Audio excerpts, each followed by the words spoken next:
Le 31 janvier 2000, l'équipage d'un avion de ligne américain assurant la liaison Puerto Vallarta-San Francisco s'est retrouvé dans la pire des situations.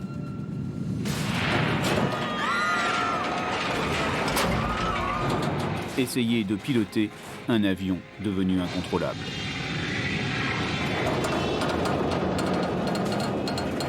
Tu le tiens, oui, mais qu'est-ce que tu fais? Ah, c'est encore pire qu'avant. Voici l'histoire du vol Alaska Airlines 261.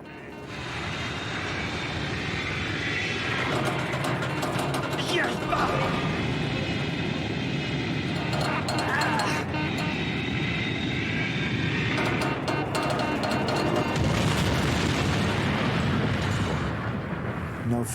Personne n'a envie de perdre un être cher, un fils ou une fille. Personne n'imagine qu'un jour une telle tragédie puisse arriver dans sa famille. Quand de tels accidents surviennent, on se dit Dieu merci, ça ne nous est pas arrivé. On pense que les statistiques jouent pour nous.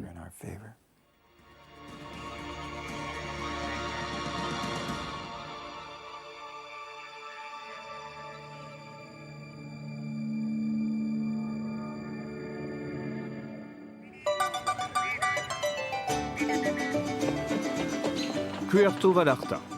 Nous sommes au Mexique, sur la côte Pacifique. Soleil, mer bleue et mariachi, la destination est prisée par les touristes américains. Surtout en plein hiver, comme en ce mois de janvier. Cette jeune femme, Colleen Worley, a décidé en cette année 2000 de fêter son 34e anniversaire sous les tropiques.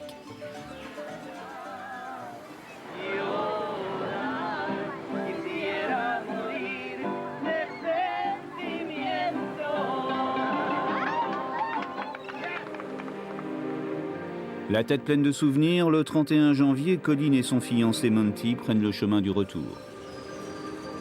Au total, 83 passagers embarquent sur le vol Alaska Airlines 261 qui doit les ramener à San Francisco. Habitués à voyager, les 3h30 de trajet n'ont pour eux rien d'exceptionnel.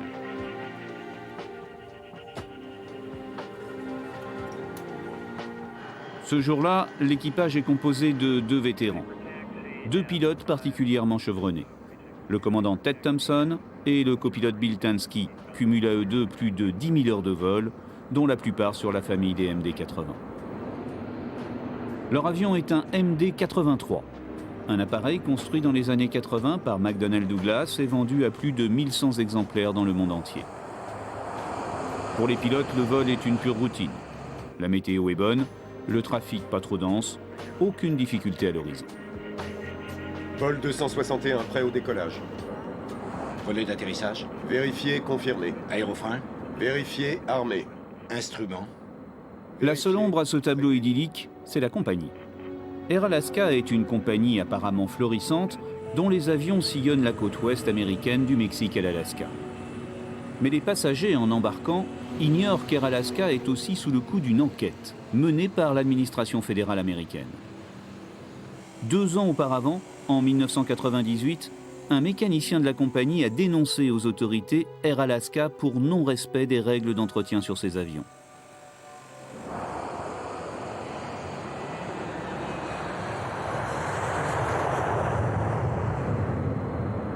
Le 31 janvier 2000, l'enquête est toujours en cours lorsque le vol 261 décolle pour San Francisco.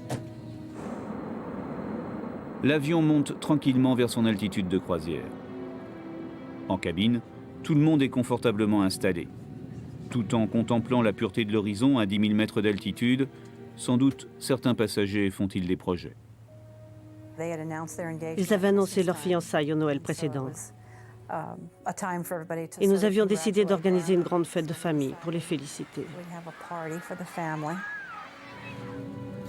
Abby Miller Bush revient d'un séjour à Mexico avec son mari et des amis où ils ont célébré sa brillante promotion professionnelle. C'est dur à décrire. C'était une jeune femme très joyeuse. Tout le monde la savait aussi très généreuse. Elle était très appréciée.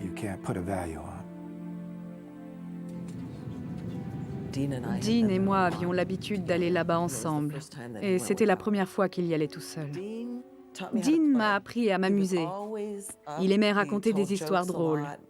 On aurait dit un jeune chien. L'avion est maintenant en croisière. Il vole à plus de 10 000 mètres d'altitude et remonte vers le nord en longeant la côte ouest américaine. Soudain, les pilotes remarquent quelque chose d'anormal. Une de leurs commandes, le compensateur de la gouverne de profondeur, ne fonctionne plus. Interrupteur compensateur. Normal. Disjoncteur. Réenclenché si nécessaire. D9, D10, D11, ok.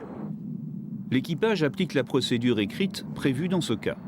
Mais le compensateur paraît vraiment bloqué. Sur le MD-83, la gouverne de profondeur est située au sommet de la dérive. Et le compensateur occupe une large partie de cette gouverne, plus de 4 mètres carrés. C'est lui qui permet à l'équipage de faire monter ou descendre l'avion sans effort physique. Pour l'instant, la panne paraît mineure. L'équipage croit d'abord à une défaillance des moteurs électriques qui actionnent la gouverne. Ils ont été confrontés à un problème qui les a pris en traître. Ce problème n'était pas censé être grave. S'ils avaient vraiment pressenti un danger, les pilotes auraient fait demi-tour et seraient revenus se poser sur l'aéroport mexicain d'où ils avaient décollé. Mais ils ont considéré ce problème comme mineur et, fort logiquement, ont essayé de le résoudre en vol. Depuis maintenant plusieurs minutes, les pilotes essaient de débloquer le compensateur. Régulièrement, ils appuient sur le bouton de la télécommande installé sur le manche. Mais rien ne se passe. Un des systèmes marche. Ils essaient aussi de l'activer manuellement. Non. Aucun système opérationnel, compensateur bloqué, ne pas utiliser le pilotage automatique. Vérifié. La situation n'est pas gravissime, elle est juste inconfortable. Le compensateur s'est bloqué dans une position de léger piqué et l'avion a tendance à descendre. Non. Aucun système Pour maintenir leur niveau de vol, les pilotes doivent lutter contre des vents qui viennent frapper la gouverne arrière à plus de 800 km/h. Pour cela, ils doivent tirer assez fort sur le manche afin de redresser le nez de l'avion. Comme prévu, dans une telle situation, le commandant décide d'appeler le service de maintenance d'Alaska pour tenter d'obtenir de l'aide. Maintenance, on voudrait savoir si une défaillance de ce type a été signalée récemment sur cet appareil et s'il y a un interrupteur quelconque qui puisse remettre les moteurs en marche. Bien reçu, 261. J'ai vérifié, rien n'a été signalé ces 30 derniers jours. Oui, nous n'avons rien vu sur le carnet de vol. Avance un peu ton siège pour que je vérifie la position du levier. À part ça, je ne crois pas qu'il y ait quelque chose que nous n'ayons pas vérifié, je comprends pas. Je vais vous donner un exemple que tout le monde peut comprendre. Quand vous voulez démarrer votre voiture, vous enfoncez la clé dans la serrure. Mais si rien ne se passe, vous allez probablement tourner la clé dans tous les sens, puis la retirer pour réessayer. Je pense que l'équipage a fait exactement la même chose. Les pilotes devaient se dire, peut-être qu'à force d'essayer, ça va finir par marcher. Le commandant ne veut prendre aucun risque et décide de se dérouter vers Los Angeles, qui est à proximité. Ce qui n'enthousiasme guère le centre de coordination d'Alaska Airlines. Seattle Opération à Alaska 261. Si vous voulez vous poser à Los Angeles pour des raisons de sécurité, nous vous autorisons à atterrir. Mais je dois vous prévenir que vous ne pourrez pas atterrir avant 1 heure, voire 1h30, parce que l'aéroport est saturé. Écoutez, vous me mettez dans une situation délicate. Je ne veux pas entendre parler de trafic saturé. Je veux juste savoir où je peux me poser. Nous voulons juste opter pour la solution la plus sûre, donc si vous devez atterrir, je veux juste vous donner toutes les infos. On aurait peut-être besoin d'un instructeur pour lui parler de notre problème, ou d'un instructeur sur simulateur. Alaska 261 a cité l'opération. Pourrions-nous être mis en contact avec des instructeurs au sol? L'idée est bonne. Ces deux pilotes aguerris n'ont jamais vu ce type d'incident et leur premier réflexe est d'essayer modestement de s'informer auprès des spécialistes. Malheureusement, aucun instructeur n'est disponible et dans le poste, la tension monte. Ça me rend fou, ça. C'est pas que je veuille insister, mais je trouve ça incroyable. Qui pense qu'on va atterrir sans problème et pouvoir réparer, il ne pense qu'à la densité du trafic. C'est vrai, je suis désolé, mais... Ils essaient de te mettre la pression. Je sais pas. Oui, sans doute. L'aéroport de Los Angeles se rapproche et les pilotes doivent maintenant songer à la descente. Avec une inconnue majeure. Comment l'avion va-t-il réagir? Risque-t-il de perdre le contrôle de l'appareil? La maintenance au sol demeure silencieuse. À ce stade, l'équipage est inquiet, mais n'a pas conscience d'être dans une situation critique. Les deux hommes maintiennent leur altitude de 32 000 pieds à la force de leurs muscles, tout en essayant encore et toujours d'activer le compensateur désespérément bloqué. Ça devrait le décoincer. Jusqu'au moment où... Nom de Dieu!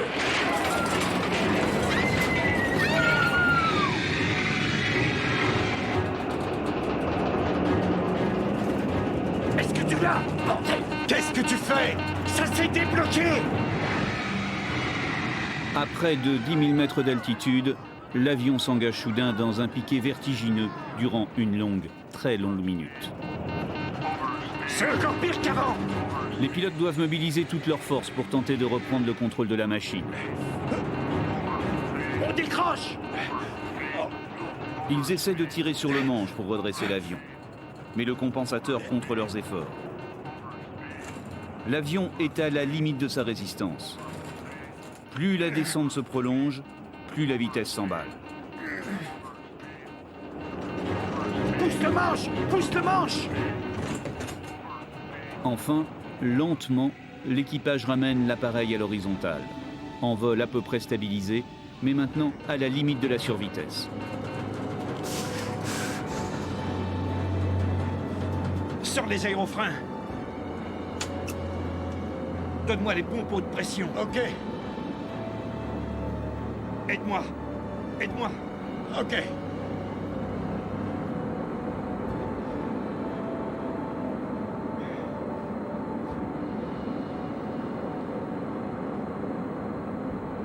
Los Angeles approche d'Alaska 261. Nous venons de faire un vrai plongeon. J'ai perdu le contrôle. On est parti en piqué. Répétez, Alaska 261. Oui, nous sommes à 26 000 pieds. Et on est parti en piqué. Ah, là, on a rétabli. Mais on a du mal à contrôler l'altitude de l'appareil. Bon, aide-moi. Quand on aura réussi à ralentir la vitesse, peut-être que ça ira un peu mieux. Cette fois, la situation est grave. L'équipage a du mal à maintenir l'assiette horizontale et le compensateur bloqué pousse toujours le nez de l'avion vers le sol. Nous sommes à 23 700 pieds. Demandons. C'est bon, on a repris le contrôle. Non, on l'a pas. Ok. L'épreuve devient extrêmement physique. Le MD-83 est un avion d'ancienne génération. Il ne dispose pas de commandes électriques comme les avions modernes. Ici, le manche est toujours mécaniquement relié aux gouvernes. Et les pilotes tiennent littéralement le destin de l'appareil à bout de bras.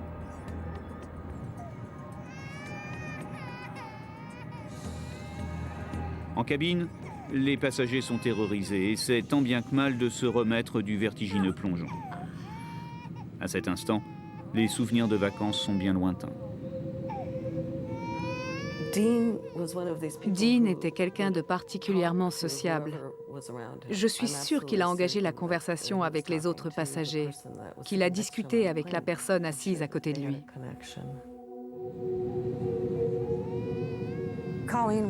Colleen était très différente de mes autres enfants et elle adorait voyager. Elle était très belle.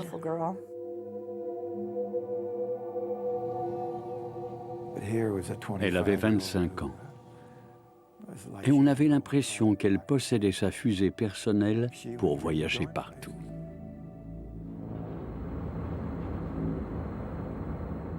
Dans le poste, la situation demeure instable, même si pour l'instant, elle est à peu près sous contrôle.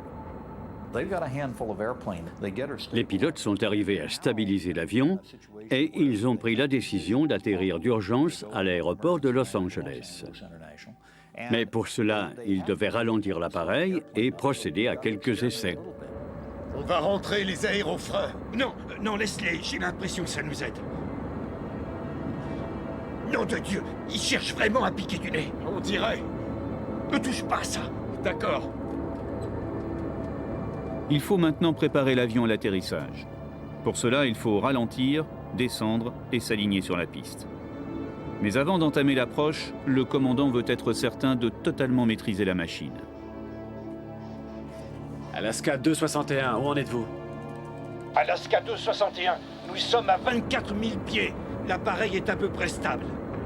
Nous allons ralentir et on va procéder à quelques tests. Pouvez-vous me donner une altitude dégagée entre les niveaux 200 et 250? Alaska 261, vous avez un créneau d'altitude entre les niveaux 200 et 250. Le vol 261 est maintenant isolé du trafic aérien et peut, sans danger, procéder à des manœuvres d'essai. Prends les commandes. Laisse-moi essayer. Ok. Comment tu le sens? Je sais pas trop, ça me fait monter l'adrénaline. On peut dire qu'on vient de passer un mauvais moment. Ouais, c'est vrai. On s'est planté, on n'a pas intérêt à recommencer. Ouais, on est vraiment parti en piqué.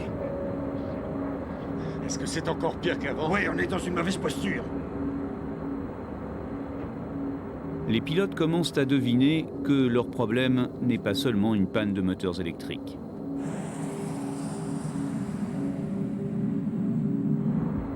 Le compensateur est complètement bloqué.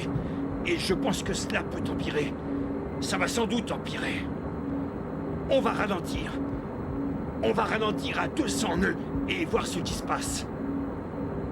En ralentissant, la pression de l'air sur les gouvernes diminue et soulage d'autant l'équipage, toujours obligé de tenir l'horizontale à bout de bras. Le commandant essaie à nouveau d'obtenir de l'aide de la maintenance au sol. Seattle, opération d'Alaska 261, vous me recevez? Oui, vol 261, ici la maintenance.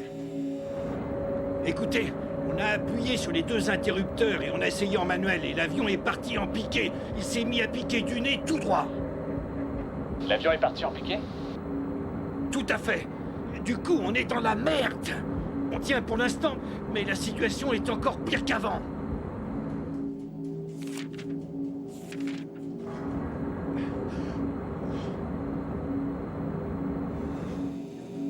Vous avez un compensateur plein piqué et Vous n'arrivez pas à le remettre en cabré, c'est ça? Oui, affirmatif. Il est bloqué en position piquée et je n'ose pas refaire un autre essai pour le débloquer. Ok, bon, c'est comme vous voulez. Si vous voulez réessayer, ça me va. Si vous préférez éviter, ça me va aussi. Nous verrons à la porte de débarquement.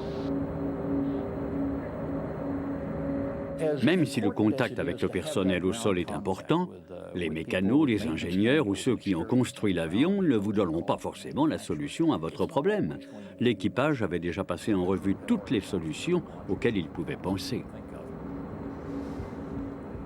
Visiblement, au sol, les techniciens de la maintenance n'ont pas réalisé la gravité du problème.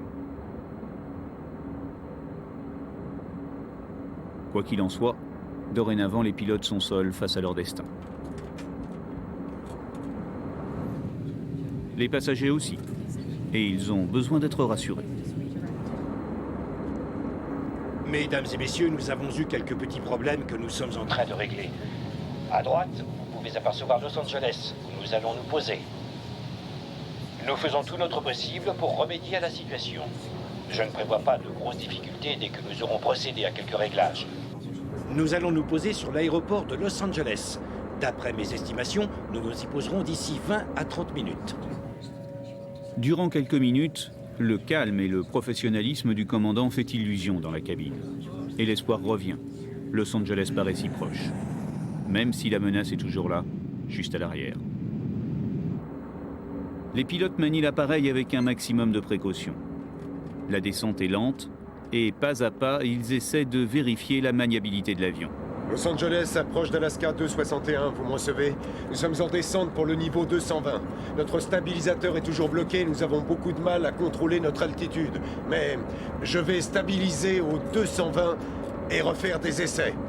Avant l'atterrissage à Los Angeles. Pour éviter tout risque supplémentaire, l'équipage demande à faire ses essais au-dessus de l'océan. Los Angeles approche d'Alaska 261. J'ai besoin de poursuivre la descente pour changer ma configuration de vol et vérifier que je peux contrôler l'avion. Et je préférais le faire au-dessus de la baie dans la mesure du possible. Si le pire venait à arriver, le commandant veut absolument éviter que l'avion ne s'écrase au sol et fasse encore plus de victimes. Les gens ne réalisent pas que beaucoup de vies ont été sauvées grâce à l'équipage qui a décidé de rester au-dessus de l'eau tant qu'il ne maîtrisait pas totalement l'avion. Et à nouveau, l'équipage redemande au contrôle d'isoler le vol 261 du reste du trafic pour éviter tout risque de collision. Alaska 261, volez au cap 280, descendez et maintenez-vous à 17 000 pieds. 280 et 17 000. Alaska 261. On a aussi besoin d'un créneau d'altitude. Compris, Alaska 261.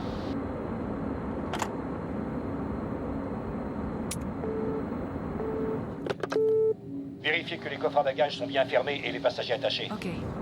Parce que je vais faire des essais. Je vais devoir cabrer l'avion, j'espère reprendre le contrôle de cette façon.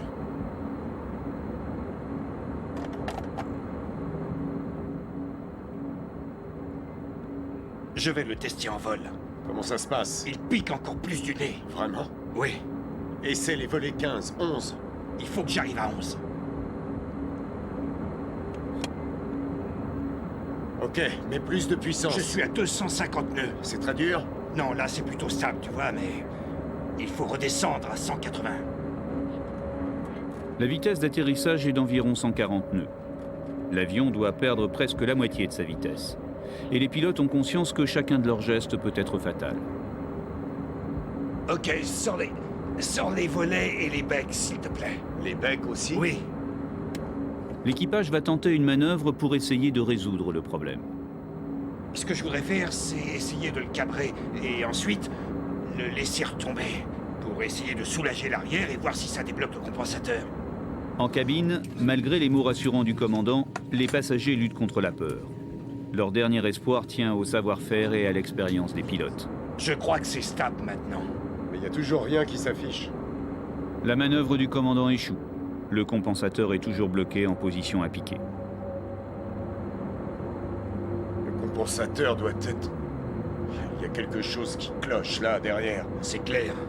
C'est peut-être un problème mécanique. Tant qu'on arrive à contrôler la machine, on devrait essayer d'atterrir. Tu crois? Ok. Allons à Los Angeles. Mais au moment où ils reprennent le cap sur Los Angeles pour atterrir, ils sentent brutalement un choc dans la queue de l'avion. T'as senti ça? Ok, sur moi les becs. Oh putain! Qu'est-ce que... Ah ouais!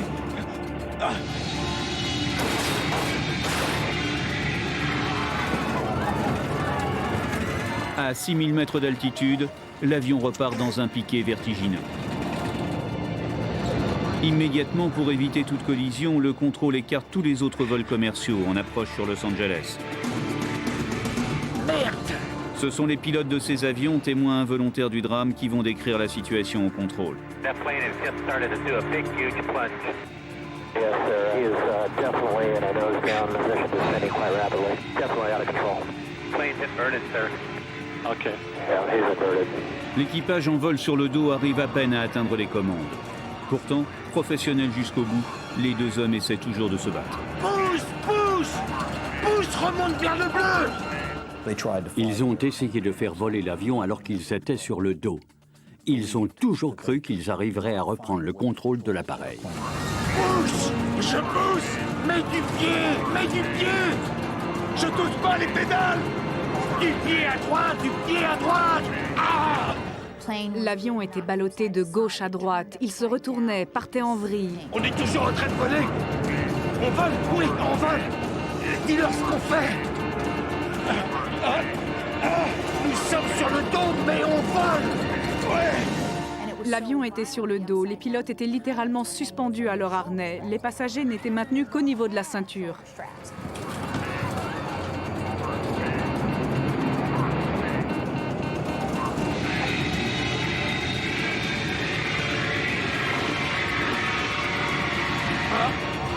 Cette fois, on y est.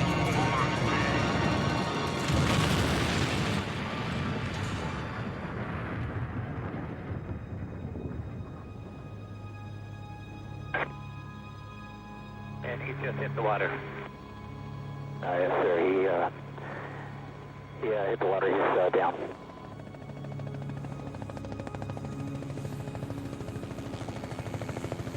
Après une infernale descente de 60 secondes, le vol 261 percute l'océan à plus de 400 km/h et se désintègre.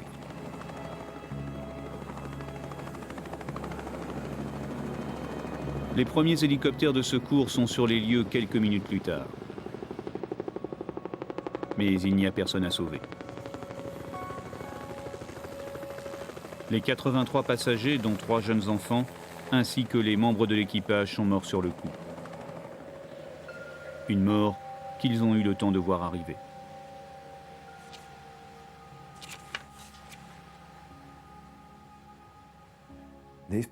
Les passagers ont souffert dans la descente. Ce n'est pas une belle façon de mourir. L'un des témoins, un homme qui faisait son jogging à Port Hueneme, m'a dit « Vous avez l'air d'avoir perdu quelqu'un ?» Je lui ai répondu « Oui, j'ai perdu ma fille. » Alors il m'a dit « Vous savez, j'ai vu l'avion plonger. Je l'ai vu se retourner, partir en vrille. » Et il a ajouté « Quand je pense que tous ces gens avaient une vie à vivre et qu'ils sont tous morts, c'est terrifiant. C'est l'un des pires souvenirs de ma vie. »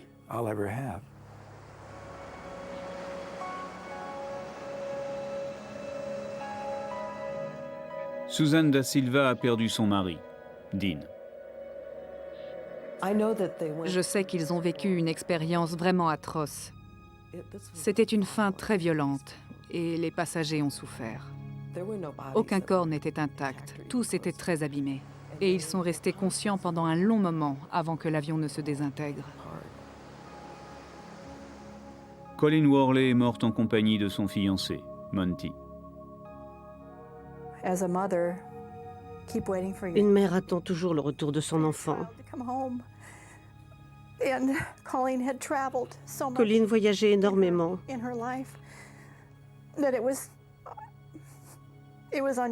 Et ne plus l'avoir franchi cette porte, c'est vraiment difficile. Je n'arrête pas de penser à ce qui a pu provoquer un tel accident. Et je veux découvrir le véritable responsable.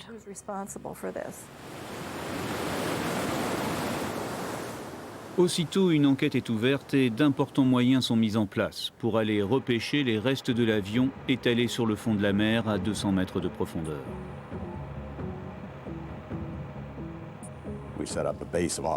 Nous avons installé une base opérationnelle et nous avons utilisé un véhicule télécommandé doté d'un sonar pour cartographier le champ de débris et connaître son étendue.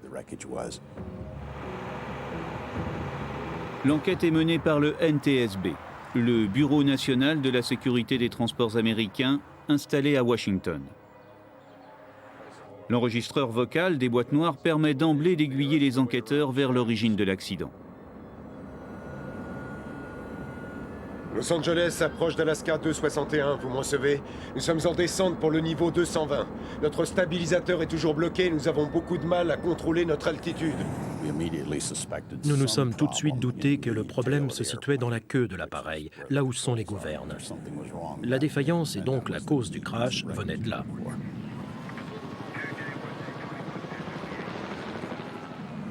Les enquêteurs s'intéressent rapidement au compensateur de la gouverne de profondeur. Sur le MD-83, le compensateur est activé par un vérin à vis motorisé. Ce vérin permet de mettre le compensateur en position basse pour faire monter l'avion, ou au contraire, de le mettre en position haute pour mettre l'avion en descente. Le vérin du vol 261 est retrouvé au fond de la mer parmi les débris. Remonté à la surface, il fait l'objet d'une étude approfondie et riche d'enseignements. La vis du vérin s'était désolidarisée de son écrou. Elle était là toute seule. Et on a retrouvé l'écrou dans un autre morceau de la structure à plusieurs mètres de la vis. Qu'une vis puisse se séparer d'un écrou avec un filetage aussi épais, ça nous a vraiment surpris. Ensuite, nous avons aussi trouvé des copeaux de métal enroulés autour de la vis tout le long du filetage. Et là, si vous regardez, tout le pas de vis a été arraché. Et ce qu'il en reste a été trouvé autour de la vis. Un pas de vis détérioré et un écrou visiblement fragilisé, le vérin ne pouvait plus fonctionner correctement. Et les pilotes n'avaient aucun moyen de découvrir l'origine réelle de la panne.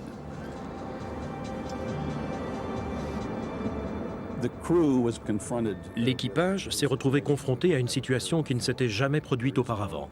Il n'existe pas de procédure à suivre en cas de défaillance du vérin. Ils n'ont pas été formés à réagir à ce type de problème.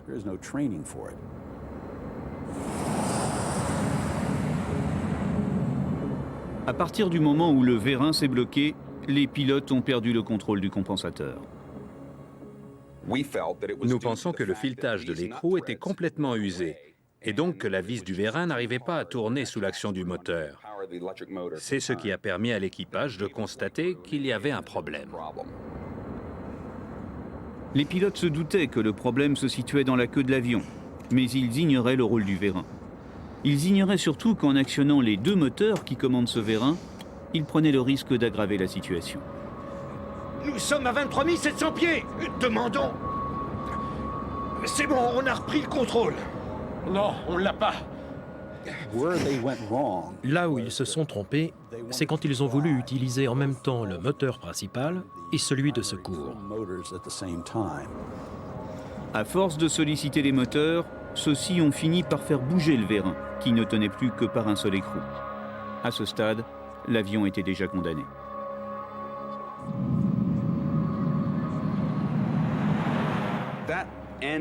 Cet écrou n'a jamais été conçu pour tenir la charge aérodynamique induite par l'avion. Sors les aérofreins. Donne-moi les pompes de pression. OK. Avec le recul, après avoir réfléchi à ce qui s'était passé, nous savons maintenant qu'aucun équipage et membre d'équipage ne devrait s'entêter à faire marcher l'interrupteur défaillant. Chaque tentative affaiblissait un peu plus le seul et unique écrou.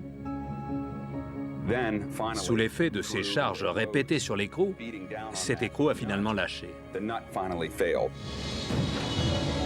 T'as senti ça? OK, sors-moi les becs. La vis du vérin est complètement sortie de l'écrou et du coup, le compensateur s'est déplacé bien au-delà de ses capacités aérodynamiques. Oh putain! Qu'est-ce que... En position à piquer, le compensateur engage l'avion dans un plongeon mortel. À cet instant, la machine n'est plus contrôlable. Mets du pied! Mets du pied! Je touche pas les pédales! L'équipage a essayé de redresser l'avion jusqu'à ce qu'il percute l'eau. Tout le temps qu'a duré la descente, à aucun moment ils n'ont abandonné.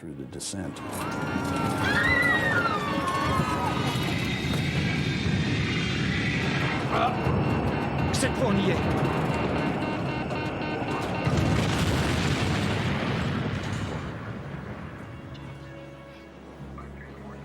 Pour les enquêteurs, la cause est entendue. L'origine technique de l'accident est la défaillance du vérin du compensateur. Mais elle pose une nouvelle question. Pourquoi cette pièce a-t-elle lâché? L'enquête va prendre une autre tournure et s'orienter vers la maintenance d'Alaska Airlines.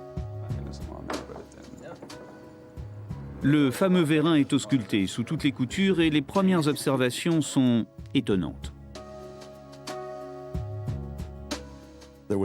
Il n'y avait aucune trace de lubrifiant ou de graisse sur le pas de vis. C'était assez surprenant et très étrange.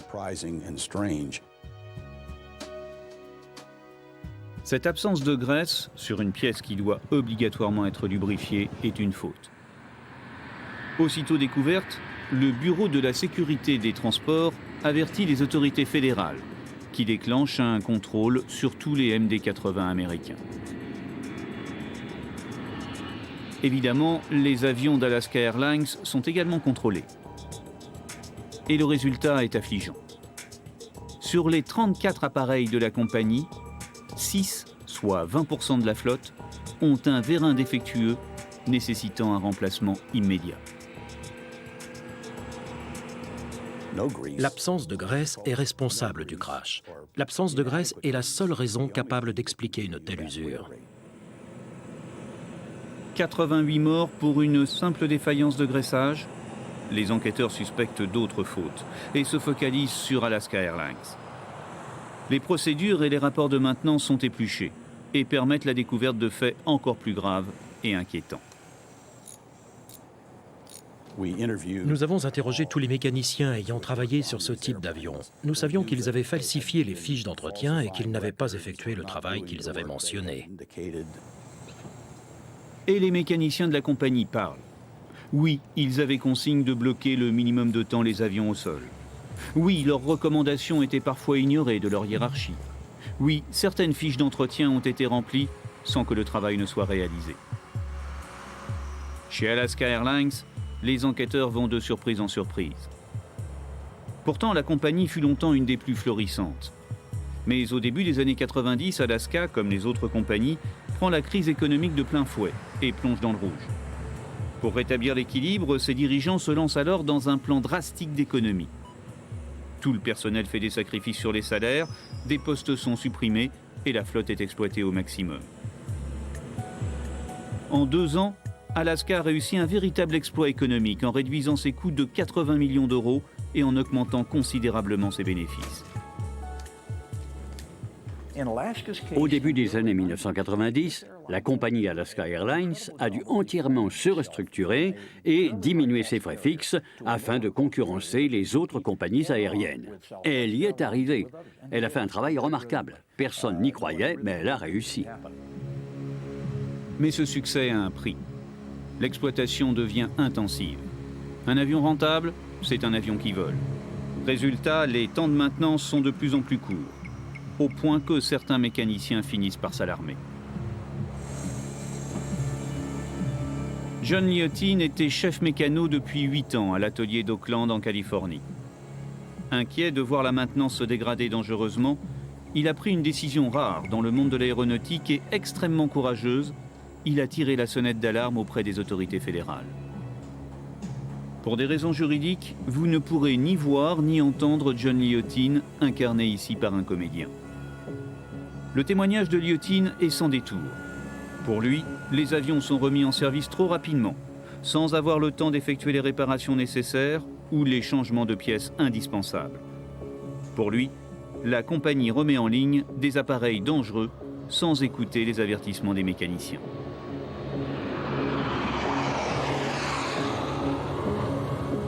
En octobre 1998, 15 mois avant le crash du vol 261, John Liotin consigne par écrit ses inquiétudes.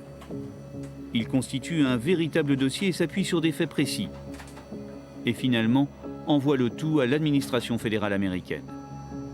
C'est ce dossier qui a entraîné l'ouverture d'une première enquête sur Alaska Airlines. Chez Alaska, certains s'inquiétaient du non-respect des procédures de maintenance. Mais ils n'étaient pas assez nombreux et peu étaient prêts à les écouter. Pour moi, John Liotin est un héros. Suite à la dénonciation de Liotin, les autorités fédérales commencent à s'intéresser de très près à Alaska Airlines. Nous sommes en décembre 1999, plus d'1 an avant le crash du vol 261. Le dossier est transmis à un procureur fédéral et les inspecteurs du FBI font une descente dans les ateliers de maintenance de la compagnie. Des milliers de documents sont saisis et transmis au grand jury fédéral. Évidemment, la compagnie aérienne conteste le rapport de Liotin et défend la fiabilité de ses avions. Mais les violations de procédures relevées par les enquêteurs se comptent par centaines.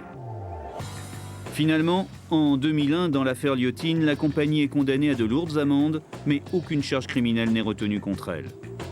Les autorités fédérales exigeront juste un respect plus strict des réglementations et la suspension de 2 responsables techniques accusés de falsification.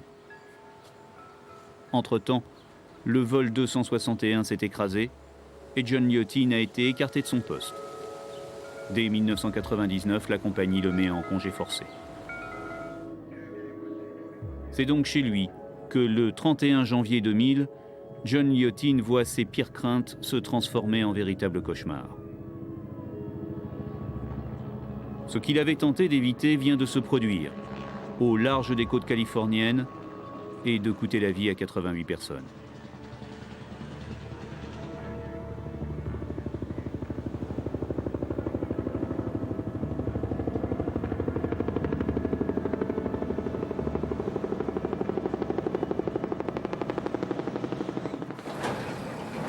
Pire, en consultant ses propres fiches techniques, John Liottine s'aperçoit qu'il a un lien direct avec l'appareil du vol 261.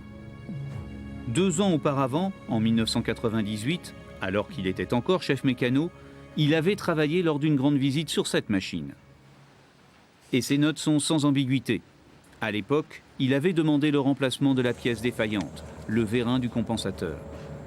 Une demande ignorée par sa hiérarchie, estimant sans doute que la pièce pouvait encore tenir jusqu'à la grande visite suivante, 2 ans plus tard. L'avion avait été remis en ligne avec un vérin fatigué qui n'a pas attendu la visite suivante pour se bloquer et provoquer une catastrophe. Alaska Airlines a sanctionné John Liottine, l'accusant d'être un élément perturbateur. Le mécanicien, à son tour, a attaqué la compagnie en diffamation. Finalement, Alaska a évité le procès en versant à John Liottine une grosse somme de dommages et intérêts et en lui interdisant toute communication publique. Aujourd'hui, John Liottine sait qu'il ne travaillera plus jamais dans l'aéronautique. Toutes les semaines ou presque, je reçois un appel de quelqu'un qui me demande s'il doit tirer la sonnette d'alarme. Je leur dis toujours qu'ils doivent être prêts à changer de carrière parce qu'ils ne retrouveront jamais de travail dans leur secteur ou dans le service public. En général, il est impossible de dénoncer sa compagnie ou ses supérieurs tout en sauvant sa carrière. Malheureusement, le courage de Liottine n'a pas pu empêcher le drame.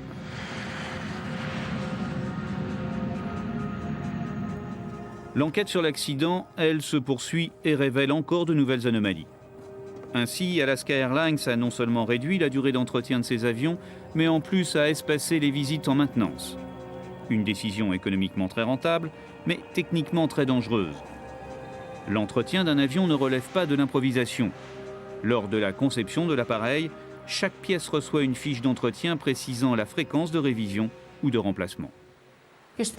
Les mécaniciens doivent vérifier les pièces après un certain nombre d'heures de vol. La fréquence des vérifications dépend des pièces. Certaines doivent être contrôlées après chaque vol, d'autres tous les 2 ou 3 jours. Conséquence de cette politique, au lieu d'être lubrifiés toutes les 600 heures, les vérins du compensateur étaient lubrifiés toutes les 2500 heures. Un intervalle 4 fois plus long. On comprend mieux l'état dans lequel les enquêteurs ont retrouvé le vérin du vol 261. Quand vous n'avez que 600 heures entre 2 inspections et le graissage, il n'y a aucune raison d'avoir un contact métal sur métal. Mais si vous passez à 2000 ou 2500 heures, alors vous commencez à grignoter ces couches protectrices, ces barrières visant à empêcher une défaillance catastrophique. Dans son rapport final sur le vol 261, le Bureau national de la sécurité des transports américains estime que l'allongement des délais entre chaque entretien du vérin a directement contribué à l'accident.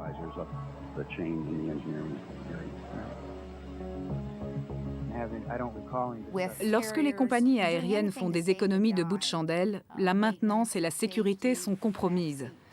Et chez Alaska Airlines, ce qui me choque le plus, c'est qu'ils aient été autorisés à augmenter l'intervalle entre 2 inspections, alors que ces inspections sont le seul moyen de voler en sécurité. L'enquête aura aussi permis de s'interroger sur la conception même de l'avion. La famille des MD-80 est dérivée du vieux DC-9, construit par Douglas Corporation dans les années 1960. Cet appareil, vendu à plus de 2000 exemplaires dans le monde entier, avait une particularité, une queue en forme de T. Ce n'était pas dû au hasard, mais bien un choix des ingénieurs. Dans un avion de ligne, un des éléments clés est de pouvoir embarquer des passagers et du fret tout en équilibrant l'avion. Pour y parvenir avec ce type de gouverne, le compensateur doit être entièrement mobile. Mais les appareils les plus difficiles à construire sont ceux qui ont une queue en forme de T. Car le compensateur se trouve carrément au-dessus de la gouverne de direction. Et pourtant, le compensateur est un élément essentiel de l'avion. C'est ce qui permet de l'exploiter au mieux. Une commande essentielle est sur la famille des MD-80 ne possédant pas de sécurité absolue. Alors qu'en général sur un avion tous les systèmes sont doublés ou triplés, là, le vérin du compensateur sur cet avion est un système unique, sans solution de secours. La philosophie de conception qui a rendu les avions si sûrs est de ne jamais se trouver dans une situation où la défaillance catastrophique d'une pièce conduirait à la perte de l'appareil. Cette sécurité des sécurités, ces cascades de sécurité, vous permettent de monter à bord d'un avion avec pratiquement 100% de chances d'arriver à bon port. Sur le MD-80, les ingénieurs n'ont tout simplement pas imaginé qu'une défaillance du vérin puisse se produire. Ils ont considéré superflu un système de secours à leurs yeux parfaitement redondant, à partir du moment où le vérin était correctement entretenu.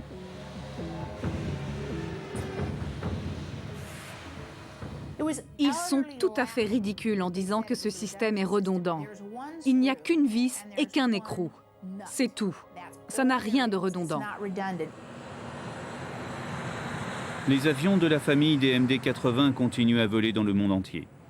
Malgré cette faiblesse structurelle, le vérin du compensateur n'a pas été modifié. Seules les consignes sur l'entretien ont été renforcées. Dans leur rapport final, les enquêteurs américains identifient 3 causes au crash du vol 261. L'absence de graissage, le non-respect des procédures de maintenance et l'allongement des intervalles entre chaque révision. Ces 3 causes, additionnées au défaut de conception du vérin, ont provoqué un accident qui a fait 88 morts. Un accident qui aurait pu facilement être évité.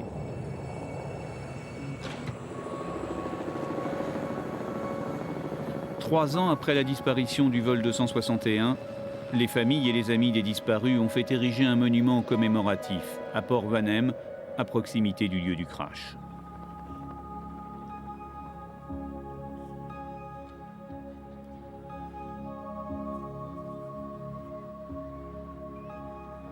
Janice Stokes.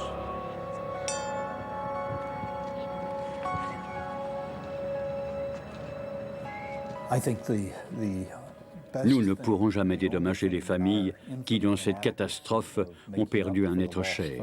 Mais au moins, nous pouvons promettre à ces familles en deuil et à toutes les autres familles dans le même cas que leurs proches ne sont pas morts pour rien.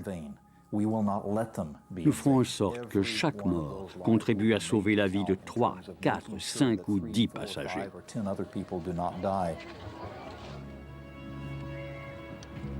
Miss Carol Carlson. Colleen était différente. Elle aimait l'aventure. Et personne dans notre famille ne possède cette qualité.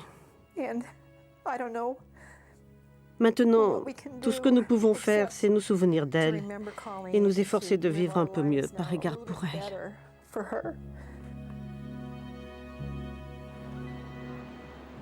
Vous savez, quand j'étais enfant, personne ne portait de ceinture de sécurité. Les voitures n'en étaient même pas équipées.